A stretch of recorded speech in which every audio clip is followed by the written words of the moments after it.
ओम गण गणपतये नमः. हर हर महादेव. संपूर्ण भारतातील प्रिय नागरिक बंधू भगिनींना श्रीयुत गणेश लक्ष्मी अशोक सांडगे यांचा नमस्कार.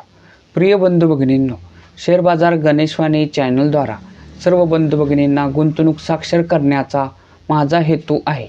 तरी ज्या बंधू भगिनींना शेअर बाजार गुंतवणुकीतून श्रीमंत होण्याची मनापासून इच्छा आहे, शेअर बाजार गुंतवणुकीचे ज्ञान मोफत हवे आहे, अशा बंधू भगिनींनी अजूनही आपले चॅनल सबस्क्राईब केलेले नसल्यास लगेच करून बेल आयकॉन म्हणजेच घंटीचे बटन दाबावे ही विनंती. प्रिय बंधू भगिनींनो, शेअर बाजार गुंतवणुकीतून यशस्वी गुंतवणूकदार होण्यासाठी म्हणजेच नफा कमवण्यासाठी सर्वात पहिली पायरी असती ती म्हणजे उत्तम कंपनीची निवड. परंतु मित्रांनो, उत्तम कंपनीची निवड करण्यासाठी आपल्याला हव्या असलेल्या कंपनीचा प्रॉपरली अभ्यास करणे गरजेचे असते. परंतु तो अभ्यास करण्यासाठी आपल्या सर्वच बंधू भगिनींना वेळ मिळेलच असे नाही. तर ही गरज ओळखूनच मी आपल्या संपूर्ण शेअर बाजारातील मार्केट कॅपिटलनुसार बलाढ्य कंपन्यांची क्रमशः व्हिडिओ बनवणार आहे.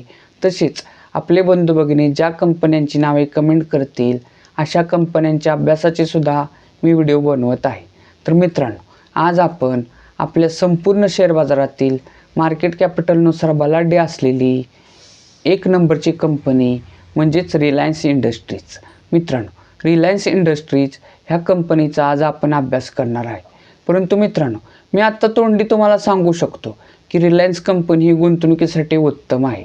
परंतु ती कंपनी गुंतवणुकीसाठी उत्तम आहे तर ती का आहे याचा अभ्यास आपल्या सर्व बंधू भगिनींना समजावा अशा सोप्या भाषेत मी आज सांगणार आहे. तर कोणत्याही कंपनीचा अभ्यास करताना 6 मुद्दे पाहणे गरजेचे असते. तर त्या 6 मुद्द्यांवरून ती कंपनी गुंतवणुकीसाठी योग्य आहे, अयोग्य आहे की उत्तम आहे हे ठरवणे गरजेचे असते. म्हणजेच काय, तर त्या कंपनी जर उत्तम आहे तर का उत्तम आहे याचा एक आत्मविश्वास आपल्या बंधू भगिनींना मिळाला पाहिजे. तर मित्रांनो, आज आपण आपल्या संपूर्ण शेअर बाजारातील मार्केट कॅपिटलनुसार बलाढ्य असलेल्या रिलायन्स इंडस्ट्रीज ह्या कंपनीच्या अभ्यासाचे 6 मुद्दे पाहणार आहोत व या 6 मुद्द्यांवरून ही कंपनी गुंतवणुकीसाठी उत्तम आहे तर का आहे याचे विश्लेषण करणार आहोत. तरी संपूर्ण व्हिडिओ पहा किंवा ऐका ही विनंती. तर प्रिय बंधू भगिनींनो, कोणत्याही कंपनीचा अभ्यास करताना सर्वात प्रथम मुद्दा पाहणे अत्यंत गरजेचे असते, तो म्हणजे त्या कंपनीचे नाव व सेक्टर. तर आज आपण ज्या कंपनीचा अभ्यास करणार आहे त्या कंपनीचे नाव आहे रिलायन्स इंडस्ट्रीज. आणि रिलायन्स इंडस्ट्रीज ही कंपनी मित्रांनो ऑइल एक्सप्लोरेशन अँड प्रोडक्शन ह्या सेक्टरमधील आहे.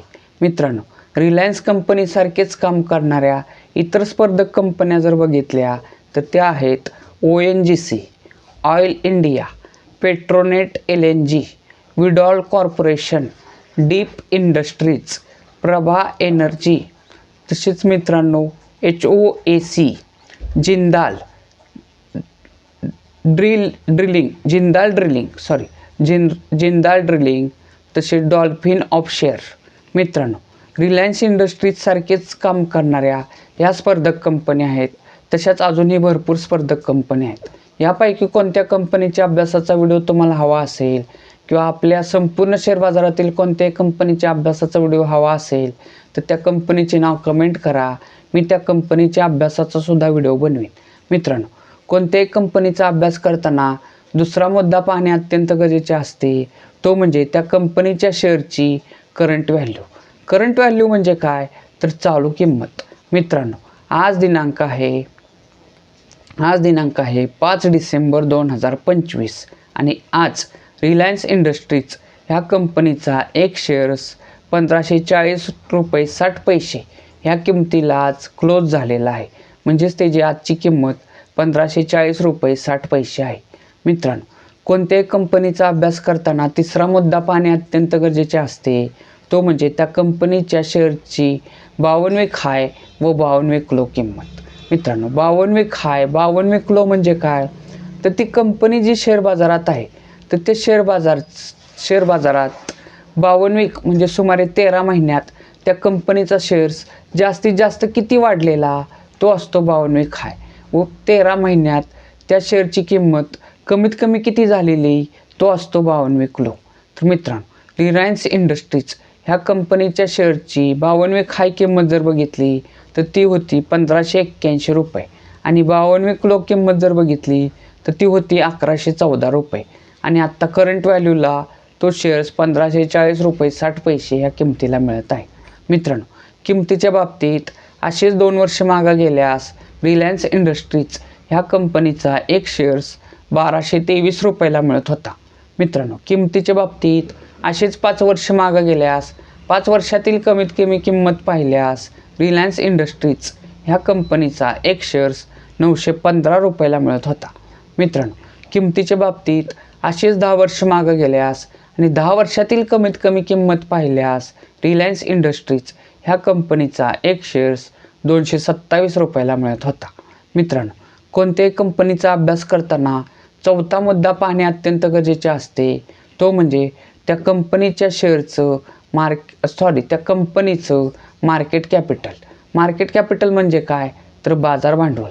मित्रांनो, बाजार भांडवल म्हणजे काय, तर त्या कंपनीच्या शेअरची करंट व्हॅल्यू गुणिले त्या कंपनीची शेअर बाजारात असलेल्या सर्व शेअरची संख्या. थोडक्यात काय, तर त्या कंपनीचे शेअर बाजारात असलेले सर्वच्या सर्व शेअर्स आत्ता करंट व्हॅल्यूला जर विकले तर ती किंमत किती होईल, तिला त्या कंपनीचे मार्केट कॅपिटल म्हणजेच बाजार भांडवल असे म्हणतात. तर मित्रांनो, रिलायन्स इंडस्ट्रीज ह्या कंपनीचे आजचे मार्केट कॅपिटल आहे 20,84,812 करोड रुपये. मित्रांनो, मार्केट कॅपिटल म्हणजेच बाजार भांडवलाच्या दृष्टीनं हे आपल्या संपूर्ण शेअर बाजारातील सुमारे 1 नंबरची म्हणजेच पहिल्या नंबरची कंपनी आहे. म्हणजे सर्वात जास्त मार्केट कॅपिटल आपल्या शेअर बाजारातील रिलायन्स इंडस्ट्रीजचे आहे आणि रिलायन्स इंडस्ट्रीज ह्या कंपनीचे शेअर बाजारातील म्हणजेच निफ्टी निर्देशांकातील, मित्रांनो, निफ्टी निर्देशांक म्हणजे टॉप 50 कंपन्या, आपल्या संपूर्ण शेअर बाजारातील टॉप 50 कंपन्यांचा समूह असतो, तो म्हणजे निफ्टी निर्देशांक. आणि निफ्टी निर्देशांकात रिलायन्स इंडस्ट्रीज ह्या एकाच कंपनीचे 8.14% वजन आहे. म्हणजे 8.14% वेटेज ह्या कंपनीचे एकाच कंपनीचे आहे. म्हणजेच रिलायन्स इंडस्ट्रीज ही कंपनी शेअर बाजारातील मार्केट कॅपिटलनुसार 1 नंबरची कंपनी आहे. तसेच वेटेजसुद्धा भरपूर आहे, म्हणजेच 8.14% आहे. मित्रांनो, कोणत्याही कंपनीचा अभ्यास करताना 5वा मुद्दा पाहणे अत्यंत गरजेचे असते, तो म्हणजे त्या कंपनीला मागील 5 वर्षात किती नफा झालेला व म्हणजे नफा झालेला तर तो किती झालेला व तोटा झालेला तर तो किती झालेला हे पाहणे. तर मित्रांनो, रिलायन्स इंडस्ट्रीज ह्या कंपनीला 2025 साली 8,787 करोड रुपये इतका प्रचंड नफा झालेला आहे. 2024 साली 78,633 करोड रुपयाचा नेट प्रॉफिट झाला होता. 2023 साली 73,646 करोड रुपयाचा नेट प्रॉफिट झाला होता. 2022 साली 67,565 करोड रुपयाचा नेट प्रॉफिट झाला होता. 2021 साली 53,223 करोड रुपयाचा नेट प्रॉफिट झाला होता. आणि मित्रांनो, एक मी माहिती देतो, ती म्हणजे अशी की रिलायन्स इंडस्ट्रीज ही कंपनी मार्केट कॅपिटलनुसार जशी बलाढ्य आहे तशीच नेट प्रॉफिटनुसार म्हणजेच वार्षिक नेट प्रॉफिटनुसार जे वार्षिक निव्वळ नफा कमवणाऱ्या यादीतील सर्वात जास्त नफा कमवणारी 1 नंबरची कंपनीसुद्धा रिलायन्स इंडस्ट्रीज हीच आहे. मित्रांनो, कोणत्याही कंपनीचा अभ्यास करताना 6वा मुद्दा पाहणे अत्यंत गरजेचे असते, तो म्हणजे त्या कंपनीचं share holding pattern. Share holding pattern म्हणजे काय, तर त्या कंपनीचे जे शेअर बाजारात शेअर्स आहेत तर ते कोणत्या कोणत्या घटकाकडे सध्या किती टक्के आहेत हे पाहणे. म्हणजे थोडक्यात काय, तर त्या कंपनीचे सध्या कोणते कोणते घटक किती टक्के मालक आहेत हे पाहणे. तर ते पाहिल्यानंतर आपण त्या कंपनीचं मालक म्हणजे आपण त्या कंपनीचा शेअर्स खरेदी करत असतो म्हणजे 0.1% किंवा 0.0001%, परंतु किती पण कमी हिस्सा असला तरी आपण तेवढ्या भागाचे त्या कंपनीचे मालक बनत असतो. तर ते आपण बनायचं का नाही याचा एक आत्मविश्वास शेअर होल्डिंग पॅटर्न पाहिल्यानंतर मिळतो. तर मित्रांनो, रिलायन्स इंडस्ट्रीज ह्या कंपनीचं सध्याचं शेअर होल्डिंग पॅटर्न जर बघितलं तर त्यात सर्वात मोठे गुंतवणूकदार घटक सध्या आहेत प्रोमोटर म्हणजेच प्रवर्तक, थोडक्यात त्या कंपनीचे मालक. तर त्यांचा हिस्सा रिलायन्स इंडस्ट्रीज ह्या कंपनीत सध्या 49.11% आहे. मित्रांनो, पुढचे मोठे गुंतवणूकदार घटक जर बघितले तर ते आहेत DII म्हणजेच डोमेस्टिक इन्स्टिट्यूशनल इन्व्हेस्टर, म्हणजेच घरेलू गुंतवणूकदार संस्था. तर ह्यामध्ये कोण कोण येतं? ह्यामध्ये आपल्या मोठमोठ्या भारतीय बँका, इन्शुरन्स संस्था, म्युच्युअल फंड संस्था यांचा सहभाग असतो.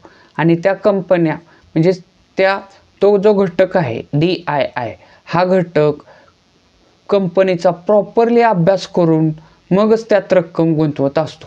तर त्यांनी रिलायन्स इंडस्ट्रीज ह्या कंपनीत सध्या 20.6% मालकी हक्क रिलायन्सचा DII म्हणजे डोमेस्टिक इन्स्टिट्यूशनल इन्व्हेस्टर यांच्याकडे आहे. मित्रांनो, पुढचे मोठे गुंतवणूकदार घटक जर बघितले तर ते आहेत FII म्हणजेच फॉरेनर इन्स्टिट्यूशनल इन्व्हेस्टर, म्हणजेच विदेशी गुंतवणूकदार संस्था. साधं सरळ गणित आहे मित्रांनो. FII म्हणजेच फॉरेनर इन्व्हेस्टर जे आहेत त्या कंपनीचा प्रॉपरली तावून सुलाखून अभ्यास केल्याशिवाय त्यात रक्कम गुंतवणे शक्यच नाही. म्हणजेच FII सुद्धा कंपनीचा अभ्यास करूनच रक्कम गुंतवत असतात. आणि त्यांनी रिलायन्स इंडस्ट्रीज ह्या कंपनीत 18.31% शेअर्स रिलायन्स कंपनीचे एकूण मार्केटमधील 18.31% शेअर्स एकट्या FIIनीच म्हणजेच फॉरेनर इन्व्हेस्टर्सनी घेतलेले आहेत. तर मित्रांनो, आत्ताच आपण रिलायन्स इंडस्ट्रीज ह्या कंपनीच्या अभ्यासाचे 6 मुद्दे पाहिले. तर ह्या 6 मुद्द्यांवरून निष्कर्ष काय निघतो? निष्कर्ष क्रमांक 1. मित्रांनो, रिलायन्स इंडस्ट्रीज ह्या कंपनीला 2021 साली 53,223 करोड रुपयाचा नेट प्रॉफिट म्हणजेच निव्वळ नफा झाला होता. तोच निव्वळ नफा दरवर्षी वाढत आत्ता 2025ला 80,787 करोड रुपये झालेला आहे.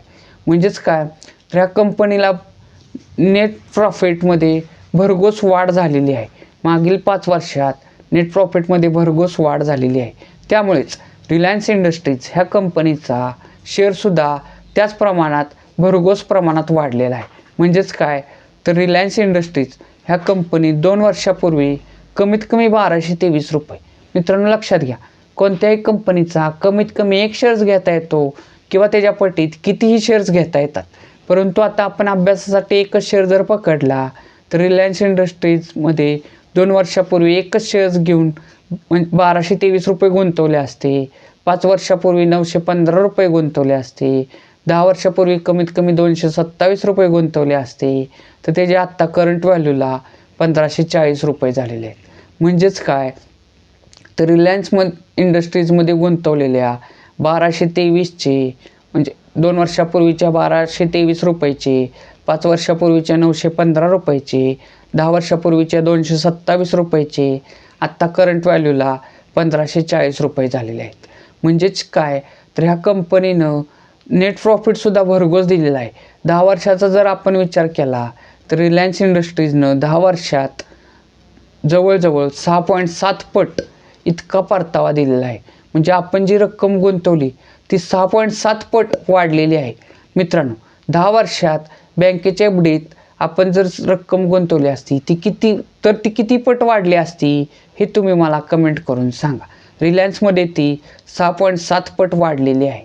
मित्रांनो, निष्कर्ष क्रमांक 2 काय निघतो की रिलायन्स इंडस्ट्रीज ह्या कंपनीचं शेअर होल्डिंग पॅटर्न जर बघितलं तर त्यात सध्या सर्वात मोठे गुंतवणूकदार घटक आहेत प्रमोटर म्हणजेच प्रवर्तक, थोडक्यात त्या कंपनीचे मालक. तर त्यांचा हिस्सा 49.11% म्हणजे अतिशय उत्तम आहे. मित्रांनो, लक्षात घ्या, कोणतीही कंपनी शेअर होल्डिंग पॅटर्ननुसार गुंतवणुकीसाठी उत्तम असते. त्यात प्रमोटर होल्डिंग हे 50%च्या आसपास किंवा त्याच्याहून अधिक असते. तर रिलायन्स इंडस्ट्रीजमध्ये ते 49.11% म्हणजे अतिशय उत्तम आहे. मित्रांनो, निष्कर्ष क्रमांक 3 काय निघतो की रिलायन्स इंडस्ट्रीज ही मागील 5 वर्षापासून सतत भरघोस नेट प्रॉफिट कमवणारी कंपनी आहे. तसेच शेअर होल्डिंग पॅटर्ननुसार प्रमोटर होल्डिंग ही 50%च्या आसपास आहे. त्यामुळेच ही कंपनी सध्या गुंतवणूक म्हणजे वार्षिक विश्लेषणानुसार गुंतवणुकीसाठी अतिशय उत्तम आहे. परंतु मित्रांनो, लक्षात घ्या, कोणतीही कंपनी गुंतवणुकीसाठी किती जरी उत्तम असली तरी त्याच्यात वावणवी खायपासून कोणत्याही कारणाने म्हणजेच प्रॉफिट बुकिंग, तसेच निगेटिव्ह बातम्या, युद्धाच्या बातम्या, यामुळे एकूणच मार्केट खाली येणे, ह्या कारणाने जर संपूर्ण शेअर बाजारात जर खाली येत असेल तर उत्तम कंपन्यांच्या शेअरची किंमतसुद्धा खाली येत असते आणि ती खाली येणारी किंमत ही गुंतवणूकदारांसाठी सुवर्ण संधी असते. तर मित्रांनो, रिलायन्स इंडस्ट्रीज ह्या कंपनीचा शेअर सध्या 52 खायपासून जेव्हा खाली येईल तेव्हा आपल्या ऐपतीनुसार टप्प्याटप्प्याने रिलायन्स इंडस्ट्रीज ह्या कंपनीत रक्कम गुंतवण्यास सध्या वार्षिक विश्लेषणानुसार काहीही हरकत नाही. रिलायन्स इंडस्ट्रीज ही कंपनी वार्षिक विश्लेषणानुसार सध्या गुंतवणुकीसाठी अतिशय उत्तम आहे. परंतु लक्षात घ्या, आपण जी गुंतवणूक करणारी रक्कम आहे ती एकदम म्हणजे एकाच वेळी कधीच गुंतवायची नसते, तर ती टप्प्याटप्प्याने गुंतवायची असते. म्हणजेच समजा आता उत्तम कंपनी आहे आणि 52 खायपासून 10% खाली आला आहे, तर आपली बचतीतील काही रक्कम गुंतवा. अजून 10% खाली आला तर अजून गुंतवा आणि 52 खायवर गेल्यावर आपल्या रकमेचे म्हणजेच आपण गुंतवलेल्या रकमेत प्रॉफिट बुकिंगसुद्धा करा. म्हणजे काही शेअर्स 52 हायला गेल्यानंतर विक्रीसुद्धा केले पाहिजेत, तेव्हा आपलं प्रॉफिट बुकिंग होतं. म्हणजेच आपल्या गुंतवणुकीचं नफ्यात रूपांतरण होण्यासाठी प्रॉफिट बुकिंग करणेसुद्धा गरजेचे असते. तर मित्रांनो, रिलायन्स इंडस्ट्रीज ही कंपनी वार्षिक विश्लेषणानुसार टप्प्याटप्प्याने सध्या गुंतवणूक करण्यास अतिशय उत्तम आहे. मित्रांनो, रिलायन्स इंडस्ट्रीज ह्या कंपनीच्या अभ्यासाचा व्हिडिओ जर तुम्हाला आवडला असेल तर जास्तीत जास्त लाईक करा. कोणतीही अडचण किंवा समाधानी असाल तर कमेंट करा. तसेच आपल्या जास्तीत जास्त बंधू भगिनींशी आपण बनवलेल्या कंपन्यांच्या अभ्यासाचे व्हिडिओ शेअर करा ही विनंती. प्रिय बंधू भगिनींनो, एक आव्हान, आपण जे सध्या कंपन्यांचा अभ्यास व त्यातून निघालेले निष्कर्ष हे क्रमशः व्हिडिओ बनवत आहे, ते ऑलरेडी मार्केटमध्ये असणाऱ्या आपल्या बंधू भगिनींना उत्तम शेअर्स निवडीसाठी अतिशय मार्गदर्शक ठरत आहेत. परंतु ज्या बंधू भगिनींना शेअर बाजार म्हणजे काय हेच माहीत नाही, त्यांच्यासाठी आपण लवकरच शेअर बाजार अभ्यासक्रम हे नवीन सदर चालू करणार आहोत. परंतु त्यासाठी आपली सबस्क्रायबरची संख्या वाढणे गरजेचे आहे.